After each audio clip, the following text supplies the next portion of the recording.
Rally. Tu as toujours voulu conduire une Hot Wheels? Voici le Mach-E Rally avec pas moins de 487 chevaux prêts à dompter l'asphalte, ou plutôt le hors-circuit. Et oui, son nom, Mach-E Rally. On a notamment un bouclier avant qui est renforcé, on va avoir des passages de roues renforcés et on a également des jantes bien spécifiques qui vous rappellent l'univers du cross et du rallye. Sur les côtés, l'inscription Mach-E Rally. Alors cette voiture, c'est un peu un délire de designer et d'ingénieur. À vivre, cette voiture n'est pas forcément faite pour les familles, merci Mach-E, mais elle possède un grand coffre à l'avant de près de 80 litres qui viendra un tout petit peu récupérer les erreurs du coffre arrière. Pour une voiture de 4,70 m, c'est indigent, seulement 400 litres, car vous voyez, il faudra laisser des bagages sur le côté. Et donc à vivre, on pourra ouvrir les portes à la James Bond avec un code juste ici, ou avec le petit bouton poussoir. Très pratique cet élément permettant de tirer la portière. Regardez à l'intérieur, on aura nos deux grands écrans et surtout un mode bien spécifique à cette version, évidemment la version Rally Sport. On aura des amortisseurs Man Ride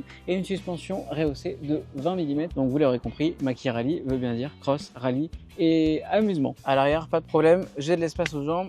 Par contre, on perd le toit panoramique dans cette version. Et il y a un élément que vous ne pouvez pas louper, c'est également cet aileron à l'arrière qui est plutôt proéminent. On n'a pas l'habitude d'en voir beaucoup des comme ça. Et sur un SUV électrique qui plus est, ici on récupère des magnifiques sièges Mach-E Rally écrits en toutes lettres avec un super maintien et surtout les petits décors blancs au dos du siège pour rappeler les jantes blanches. À conduire cette version Rally, évidemment, c'est dans un champ, dans la forêt et surtout avec des performances de premier plan, aussi bien à l'accélération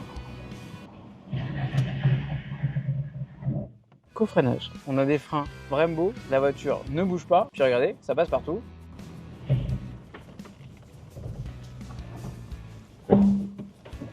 C'était une formalité.